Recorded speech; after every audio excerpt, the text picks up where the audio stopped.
if you're listening to this, if you're listening to the sound of my voice, you are ostensibly interested in building a Silicon Valley style venture scale company. If you're building a base hit, a bootstrap company, you're building a corner store, like, why are you listening to this podcast? Go somewhere else, right? If you're listening to this and you are in that boat, this is not arrogance. It's not hubris. It's not crazy. It's the way the game is played. And that's why there is a higher probability that the next big startup you hear about is from Silicon Valley than from anywhere else. Your home screen on your iPhone right now is probably littered with Silicon Valley companies and not companies from Europe or Australia or Austin or something. The probabilities are the next great company that you've heard of or will hear of is from Silicon Valley. You're listening to the Startup Podcast. This is a Reacts episode. Industry insiders having frank debates about the latest tech, politics, and business news. Whether you're a founder, investor, or operator in a startup, you'll gain insights into how current events connect to broader themes and trends that impact your startup, your investments, and your day-to-day operational decisions. The conversation starts now. Hey, I'm Chris Saad. Hey, I'm Amir Shevat. And on today's show, we're going to talk about fundraising in Silicon Valley. How is it materially different to fundraising everywhere else in the world? Why is it that all your favorite apps on all your social network, why is it that all your favorite apps come from Silicon Valley? Why are they uniquely positioned to win? And what can you learn? What can you do differently? We're also going to talk about the Mike Lynch conspiracy. Mike Lynch, a UK entrepreneur who had died on his super yacht recently.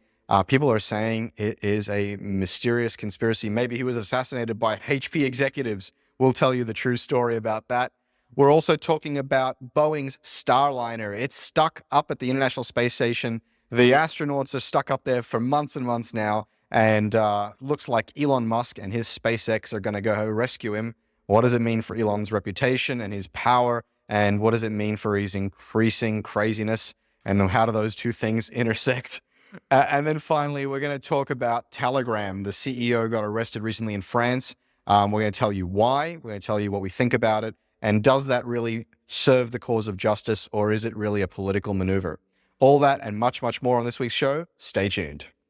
Whether you're starting or scaling your company's security program, demonstrating top-notch security practices and establishing trust is more important than ever. Vanta automates compliance with SOC 2, ISO 27001, and more, saving you time and money while helping you build customer trust. Plus, you can streamline security reviews by automating questionnaires and demonstrating your security posture with a customer-facing trust center, all powered by Vanta AI. And it gets even better. Just for TSP listeners, you can get $1,000 off Vanta when you go to vanta.com/TSP. That's vanta.com/TSP for the Startup Podcast to get $1,000 off. All right, before we get into it on today's show, we want to remind you about the Startup Podcast Pact, which asks if you're getting some value from the show over the last few episodes. We only ask for a few things in return. Please subscribe to us in your favorite podcasting app and also on YouTube. It helps more people find us. It helps us grow the show and helps us help more founders like you. All right, with that, on with the show. For our first topic today, we wanted to talk about a fundraising update in Silicon Valley, talk about how the ecosystem is going over here and how founders around the world should be thinking about their fundraising rounds. Amir, I was at an event, a networking event recently, Llama Lounge, by our good friend and friend of the pod, Jeremiah Oyang, the other night. And I was hanging out with some people, you mix, you mingle. And there was a founder who kind of joined the circle and a VC who joined the circle. And, we got to talking about what is the founder working on. And it turned out it was an area that the VC had been super excited about and been researching and looking for a founder like this and looking for a company like this in the space. So he was pretty well reasoned and well researched on the space.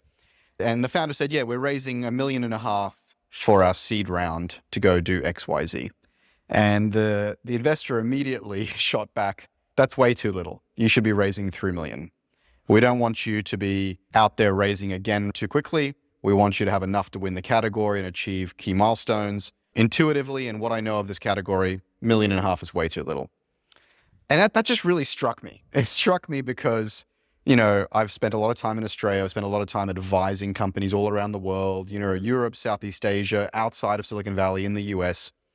And the tone, the tenor, the attitude, the vibe is more like, hey, how little can you take to achieve anything because we just don't want to give you too much money or we don't want to pay too much valuation. Of course, some of this has been, the trough of despair post-ZERP. Some of it is justifiable scarcity in other markets, right? There's a scarcity of great operators, there's a scarcity of market, there's a scarcity of density, there's a scarcity of ambition, and there's a scarcity of experience. And so there's a lot of really, really good rational reasons why VCs outside of Silicon Valley are offering less capital for more valuation or some combination of those two. But it still struck me. It struck me the material difference in tone. And I posted this on LinkedIn, and of course, Yeah, I saw that. you would have seen that. And you see a lot of, founders who have been beaten down by their ecosystem, investors who are deeply steeped in their ecosystem, defending this idea that like, well, you don't know how much he really needed. And that's not responsible for that VC to just flippantly say he should be raising more money. And this is really a ploy to deploy more capital and therefore take more equity. And all of these narratives. And I wanted to kind of kick off the show with this because I think, yes, more detail is always necessary. Yes, a company should always right-size their round. Yes, this was a fairly casual conversation and the VC hadn't done a bunch of diligence. But what I'm really pointing to is a vibe, is an attitude that VCs in Silicon Valley want you to raise enough to win that cycle and to avoid going out for money before you've had a chance to kick key goals. That's the general posture. And I believe it's one of the many, many reasons why your home screen on your iPhone right now is probably littered with Silicon Valley companies and not companies from Europe or Australia or from Austin or something.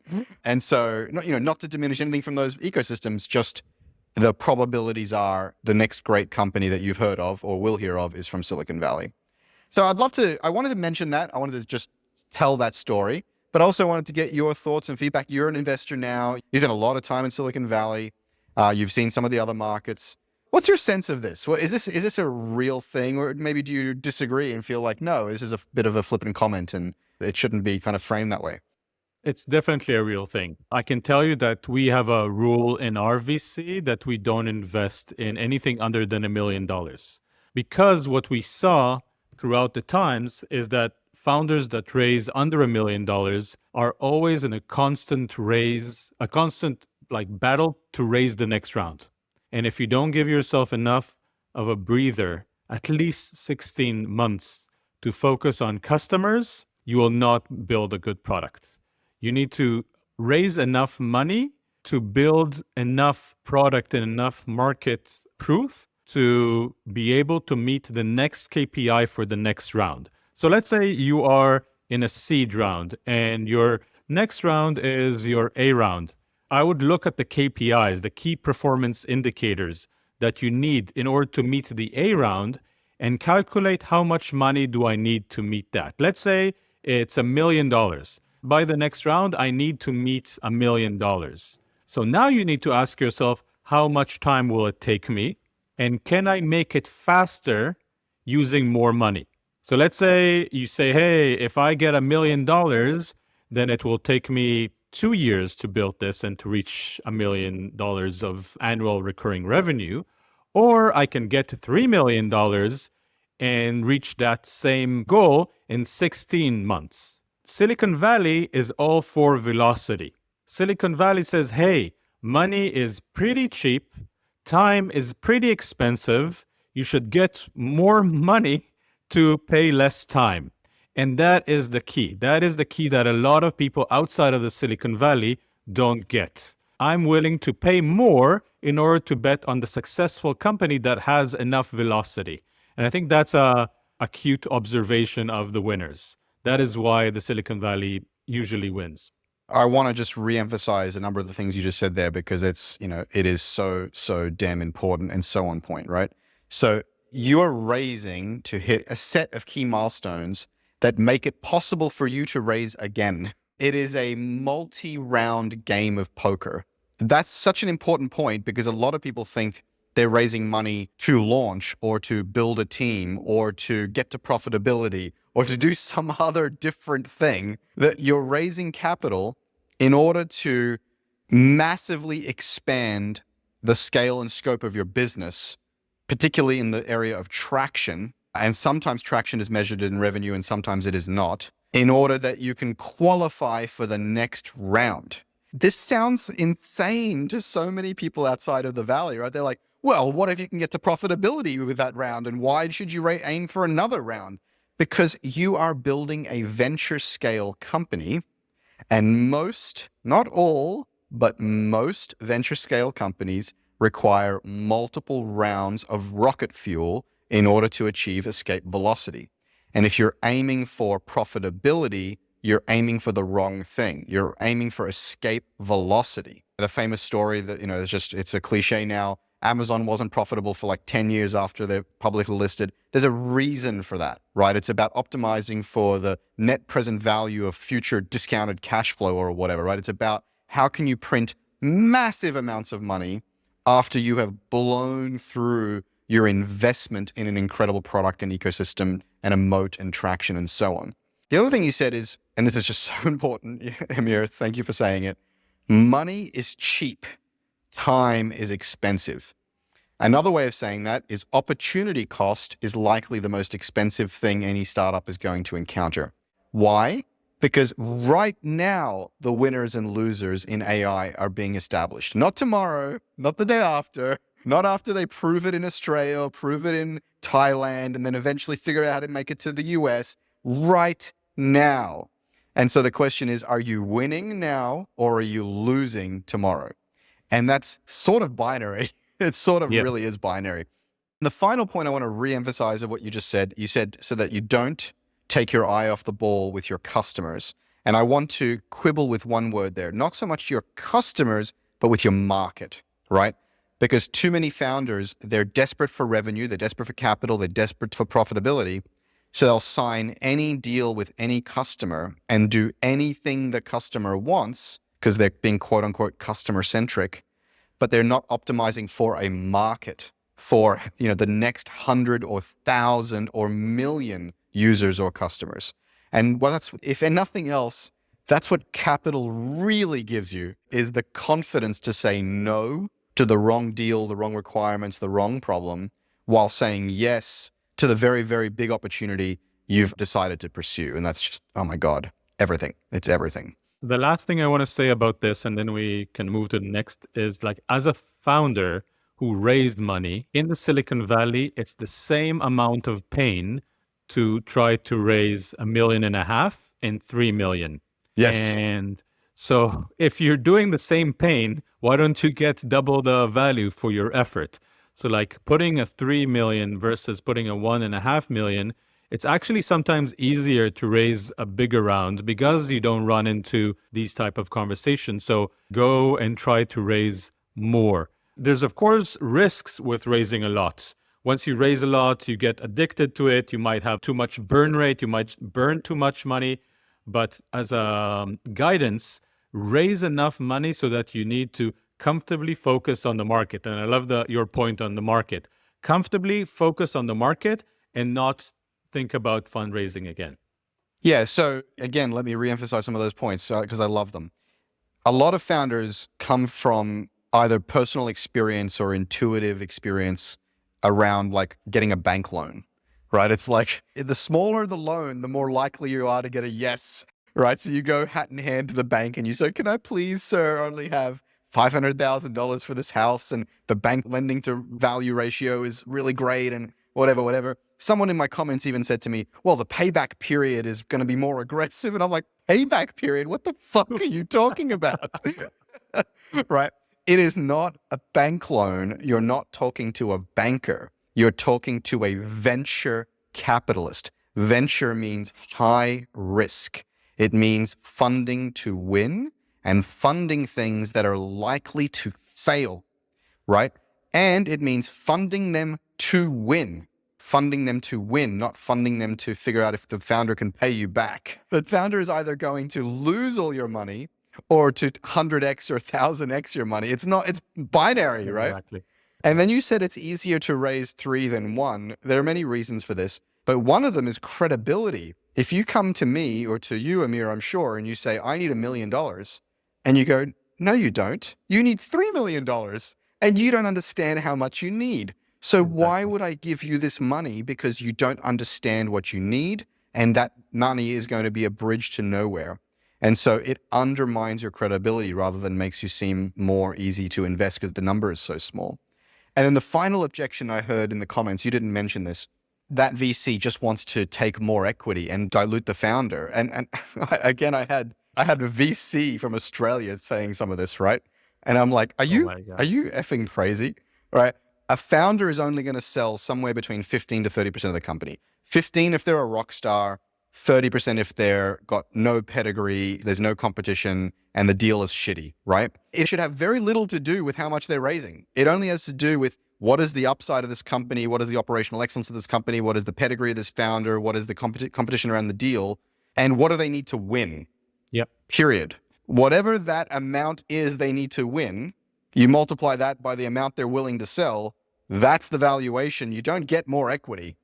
It's not happening. I think the new standard is between 15 and 25. Right. So I would even look at a deal that has a 30% dilution as a very bad deal that I would probably not join. That's right. I would want to join a place where the founders have enough money and enough equity in order to be successful in there. I don't want them to think about going to Google or to Amazon to get a better deal for their life. I want this to be the deal, the company that they build, because that's my bet. Yeah, it's crazy, right? That idea that as an investor, you're on the same side as your founder. The moment your money hits their bank account, that clever deal you did where you tried to get 30% of the company, 35% of the company, where you tried to put an extra, $500K less into the company, all you've done is fuck your company. The company you just bought into. Yep. Are you crazy? Shot yourself in the foot. Yes, 100%. Yeah, Yanev once said, no, you shot the founder in the face and you were standing right behind them and got a shot in your face as well. It's, guys, if you're listening to this, if you're listening to the sound of my voice, you are ostensibly interested in building a Silicon Valley style venture scale company. If you're building a base hit, a bootstrap company, you're building a corner store, like, why are you listening to this podcast? Go somewhere else, right? If you're listening to this and you are in that boat, this is not arrogance. It's not hubris. It's not crazy. It's the way the game is played. And that's why there is a higher probability that the next big startup you hear about is from Silicon Valley than from anywhere else. Does it guarantee success? No. Is it the only thing that a company needs to succeed? No. Could it drive FOMO and outsized valuations? Yes. Do you still need to deploy the capital efficiently as a founder? Yes. Do you want to massively blow up your valuation, which makes it harder to succeed and raise the next round? No. All of these other things are still true, but we're not talking about that right now. What we're talking about is you need to raise the right amount of money to win and to survive 18 months or more. Again, a lot of the criticism I get in the comments is, well, what about this and what about that? And doesn't guarantee winning. And what about the valuation? All of that is true, guys.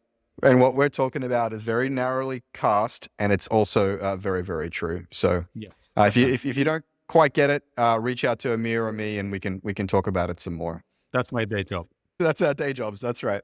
The next thing to talk about, we wanted to start with the very pragmatic and very practical advice for founders, and give a bit of a funding update, and then kind of a tone and tenor of what's happening out here in Silicon Valley. The next few topics are general tech news, but a little bit more fun, a little bit more further afield. Okay. The first one is a conspiracy theory. Now, you may have heard this. Mike Lynch, a UK tech entrepreneur and founder of Autonomy, has been embroiled in a lengthy legal battle after selling Autonomy to HP for like $11 billion. And HP accused him of fraud, and 12 years later, a huge saga, legal battles, and you name it. He eventually won this year.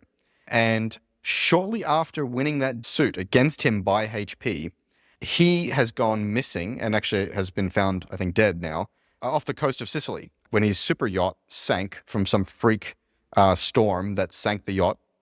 And then shortly before that, his co-defendant died in a car accident, which has been fueling this kind of conspiracy theory of like, hang on a second, these guys won a lawsuit against HP, a very valuable, high-profile lawsuit, And then within a few weeks, both died in freak accidents.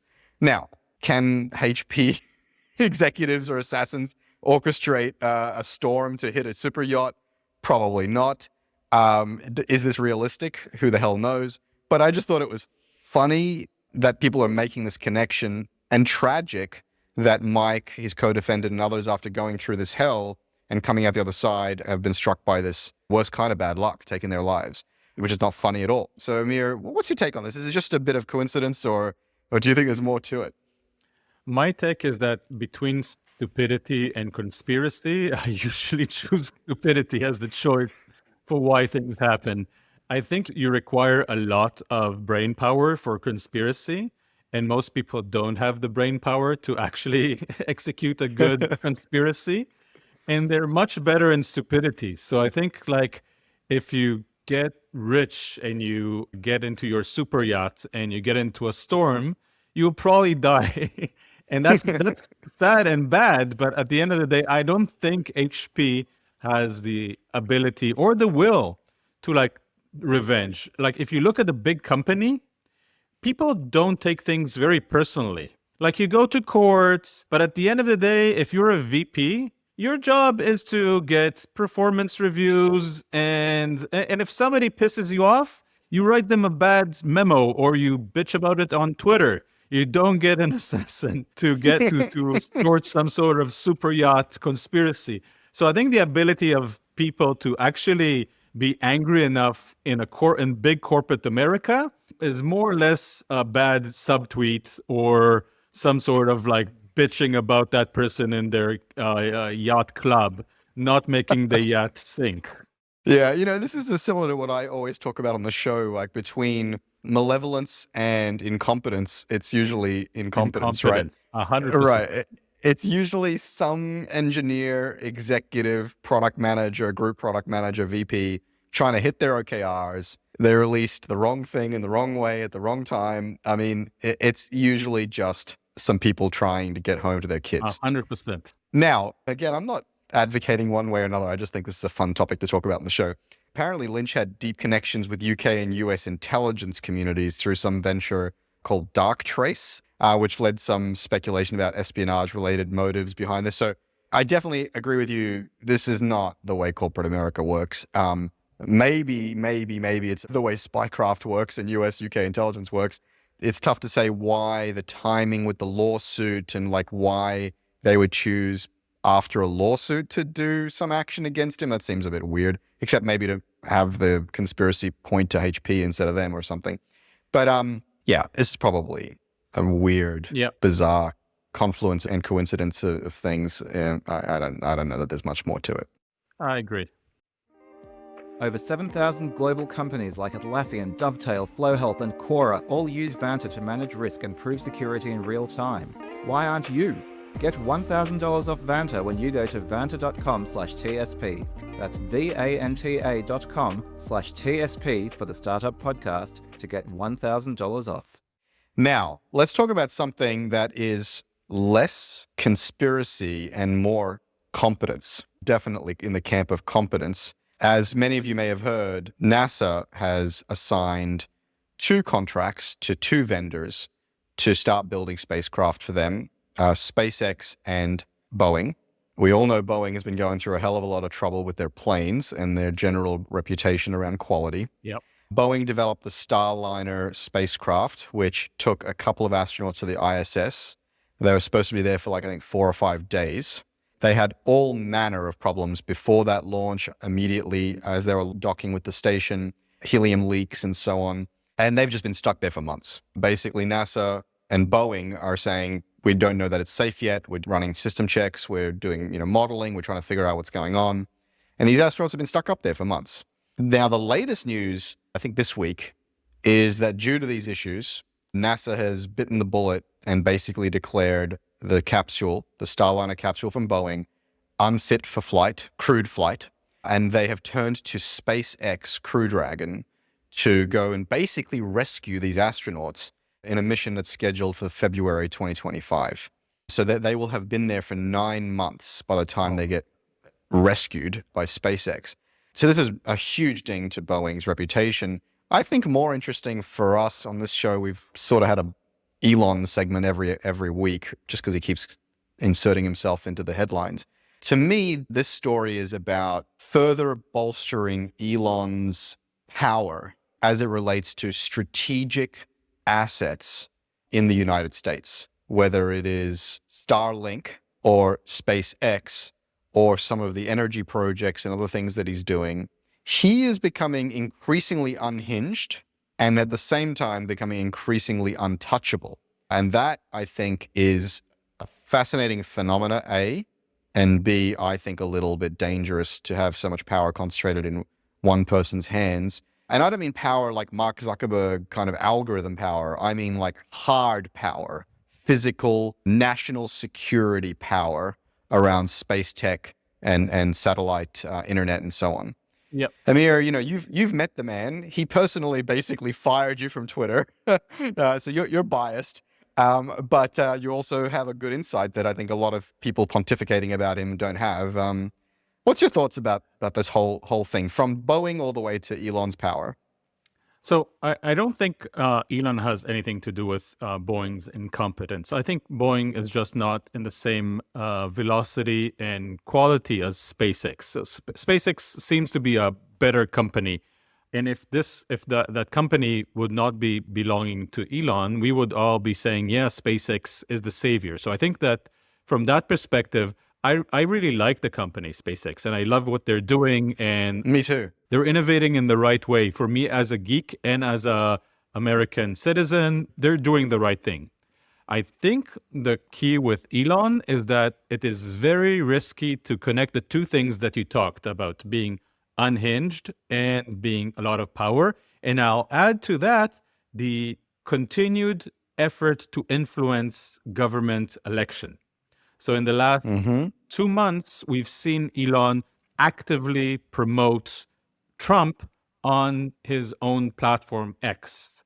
So not only do you enjoy government contracts and getting money from the government, you're now contributing your billions of dollars that you've put into Twitter into a government election. Basically, this could be construed the biggest donation ever done in the history of humanity. Elon basically using $40+ billion that he spent on Twitter as a donation to Trump campaign in the last 2 months. And he's promoting him. So he's basically getting, from one side, he's getting contracts from the governments. And on the other side, he's pouring billions into his own candidate. It will be very risky if at the end of the day, he's successful, get Trump elected, and now all the contracts, not only for SpaceX, for everything goes to him. Because a lot of like Tesla's money comes from government subsidies as well, right? So there's a lot of, like, the majority of Elon's business is B2G. And now he's impacting the same government that is paying him through the other businesses. That is very risky, and the risk for democracy is extremely high here. Wow, that's a really interesting point. I think I generally agree with that, but let me play some devil's advocate. So I think one could argue, Rupert Murdoch has poured billions into right-wing media properties, including Fox News, and perhaps, given their bias and I'll actually say their manufacturing consent, the way they churn the news cycle in a very particular way, you could argue that's, a form of massive campaign contribution, rigging some massive proportion of the media for one side. But, I don't know that Rupert does. He doesn't, own rockets and satellites that control, internet access and so on in the same way that Elon does. And he isn't so visible, right? He sends talking points and directives to people through, formerly through Roger Ailes and now whoever the hell's running Fox. And it just all feels a little bit more puppet mastery. You're never quite sure how much he's influencing things or not. But, as Twitter has been known for, Twitter is about transparency, is about people speaking for themselves. And you are seeing the puppet master at work. Yep. And you can just see him amplifying his own tweets. I mean, the guy, everything he tweets, every brain fart that he has pops up in my notifications. as does a bunch of crazy right-wing stuff, which I never followed and never asked for. And so it's just more visceral, it's more direct, and it feels also more heartbreaking, I think, for people like you and I, Amir, because we poured our blood, sweat, and tears into Twitter, both inside the company and outside the company as part of the ecosystem. And as space geeks and as tech nerds and as people who are 1 or 2 or 3 degrees away of separation from Elon, right? Like, it's bizarre to have this person running in similar circles to us and have him putting his thumb so hard on the scale in such a distasteful way, a really distasteful way.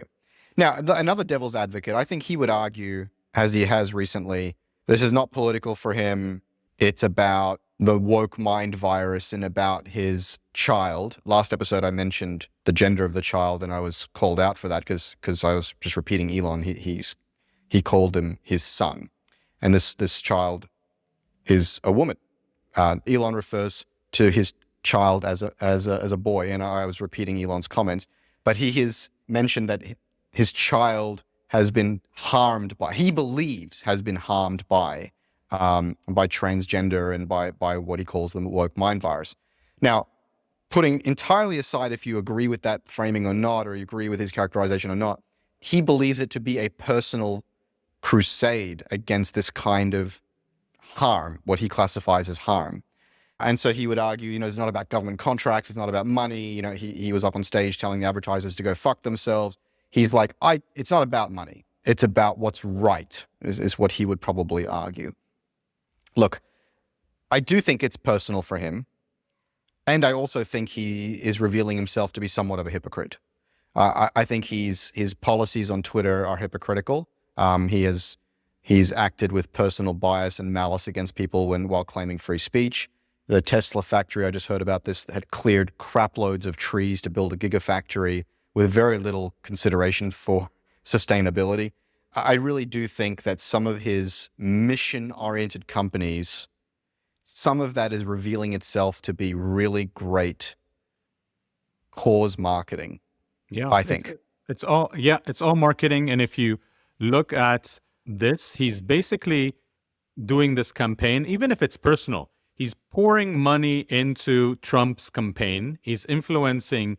I don't care about his reasons, but he's influencing through Twitter. He's influencing the campaign in a way. You said you see him a lot. I see him a lot. Even though I told the algorithm to remove some of his stuff, I don't interested in him and all the right-wing crazy people. I still see him. So there's bias in the algorithm to show us the stuff. So he's pouring a lot of that money into the government, and then the government is paying him through those contracts our money.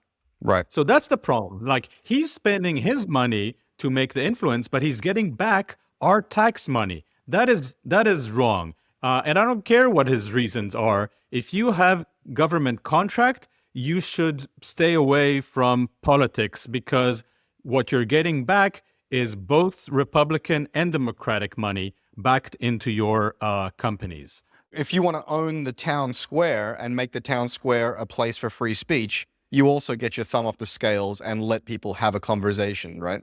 100%. 100%. Yeah, no, I want to be very clear. I'm really more being devil's advocate here, try to represent the other side.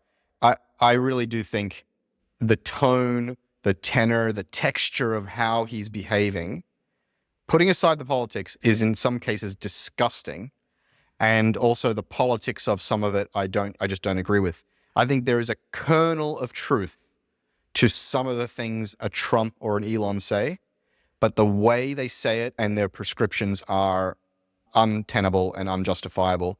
And so, I think there's serious problems there. I do wish we could have had more diverse voices on the show today. I think Emil would have disagreed with us, but we can do that another day. Yeah, we can bring him as a guest commenter. I want to finish up with connecting it back into tech, into our world. Mm-hmm. I did a VP course at Amazon. So another billionaire, Jeff Bezos, formed that course for VPs at Amazon. And one of the things that they teach you is that when you come as a VP to a meeting, you need to shut up. You need to hear everyone else, from the most junior person up until the person who reports to you, before you talk. Because if you talk, you influence the conversation. So I think you should take the same thing. If you own a public arena and you are the owner of that public arena, you should keep your voice down and let other people speak, because that will amplify the public conversation and not just your broadcast system. I'm on record many times defending Mark Zuckerberg before it was cool, because he seems to have had a renaissance today with, surfing and holding the American flag or whatever. But, he's been derided and dismissed for many years as either being just a kid or being weird and awkward or being evil and nefarious. And I just, throughout this time, I'm just like, get off his back. And I think by contrast, it shows just how lucky we are to have him running the other major social network. Yes. He's so much more thoughtful, considered, surgical, soft-spoken. And what I've been pointing to is like, thank God he's running Facebook. And thank God he's not overcorrecting the way that many free speech absolutists want him to overcorrect, and the way people who don't understand free speech want him to overcorrect, where it's like, well, there's clearly right and wrong, and he should stop all of the conspiracy theories. Is like, no, there are not clearly right and wrong. People need to be able to have a discussion, and they can't have a discussion with no boundary conditions. And so it's he's been threading that needle, and I think it's very admirable. Yeah. And a good hairstyle recently, which is good. yeah, exactly. Oh my goodness. All right. The last and final discussion we wanted to have was around the Telegram CEO and his arrest in France. And so there's another controversial one. Pavel Durov, I think that's how you pronounce his last name, the CEO of Telegram, was arrested by French authorities at an airport near Paris on August 24th. And if you don't know, Telegram is this app that lets you send messages back and forth, just like Facebook Messenger or WhatsApp, but it is highly secure, decentralized, encrypted, and so on. And so there's a lot of government dissidents who use it. There's also, I believe, a lot of like just filth and disgusting stuff on there, child pornography and stuff, because it's hard to curate and moderate. Speaking of the moderation subject. But unlike social media, these are private rooms and exchanges which are, not really visible. And so Telegram has a lot of proponents who talk about how it's being useful to subvert government control in places like Russia and so on. And it has a lot of opponents who talk about the illegal activity that happens there and the disgusting activity and trafficking and exploitation that happens there. Now, he was arrested in France allegedly for the illegal activity stuff, the criminal networks, the child exploitation and drug trafficking and so on. And the arrest has sparked a significant controversy, with some viewing it as political, particularly given Telegram's history of resisting government pressure to compromise user privacy, especially in France. President Macron has denied these allegations and saying the arrest was purely a legal matter. The arrest theoretically has significant implications for the tech world, especially in the context of, messaging apps, social media apps, Elon Musk, as we just discussed, what happens on Twitter. So Elon is now calling for his release. It's obviously not a good bellwether for him. What do you make of this, Amir? I think these conversations are ultimately about trade-offs, right? And there is the saying, a hammer can be used to kill someone or to hammer in a nail. At the same time, that argument is also used with guns, right? Well, guns don't kill people, people kill people. And I'm always quick to retort, well, guns are designed to kill people. Hammers are not designed to kill people. So, there's the utilitarian argument. It's just a tool, and the tool is being used for very, very good things and very, very bad things. And then there's the kind of I don't know what the philosophical word for it is. There's the kind of the argument from outcomes, where it's like, well, it doesn't matter what good it does. It's also causing a lot of harm. Where do you land on that? And where do you land on this arrest specifically? I love your mental model of a hammer is not designed to kill people and a gun is. I think that Telegram is a hammer more than a gun.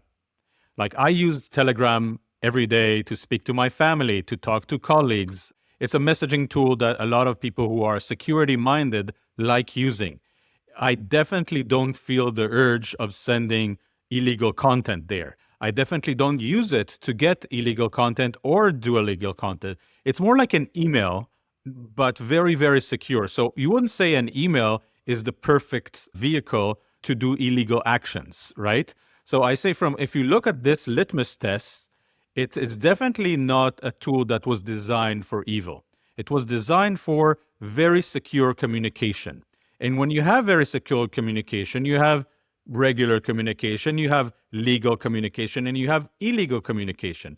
I also use it for notification on news because a lot of people like to spread news there because it's a lot faster way to spread news that has not been spread out yet. And it is a great tool. So from my perspective, I don't like when CEOs get arrested because the government decides that a company needs to do something or not. I would rather look at things like what Turkey did with YouTube. Do you know what they did? No. They blocked YouTube. So you can say, I'm France. I don't want French to have access to this software. Please, Google Play, iOS Marketplace, stop distributing this. We will block the protocol and you can't use this software in France. I think that is a proper way to block software, not arrest the CEO.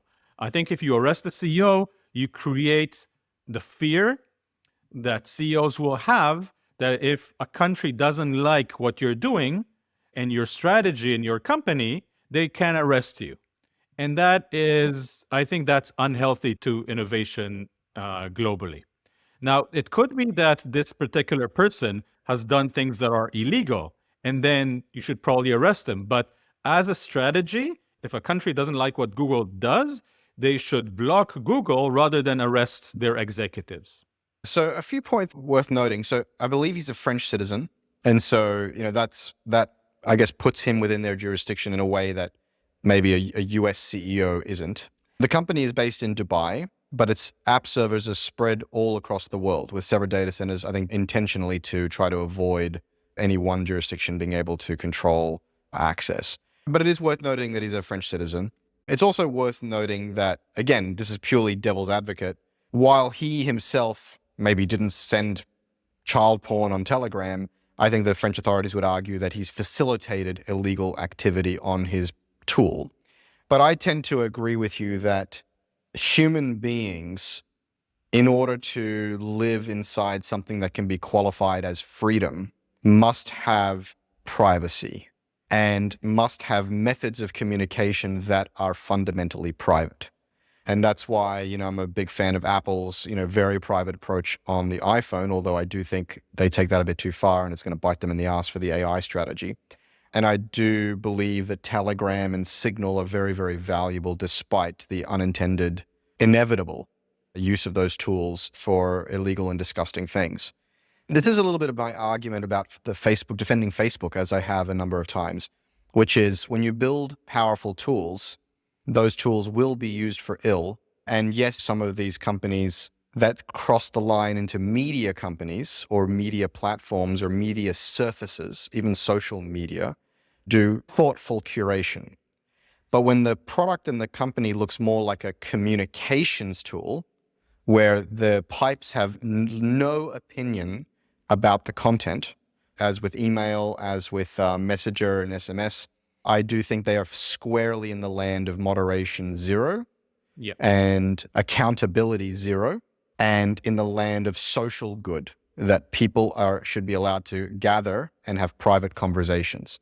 Now, those same people should be found out, the ones that are having the illegal conversations, found out through other means and tracked down and arrested and all this other stuff. But that's for the authorities to pursue in the real world or through other mechanisms. In terms of arresting this guy, I think we need to learn more about what he's done and hasn't done beyond the scope of just Telegram and its usage or its complicity in illegal activity.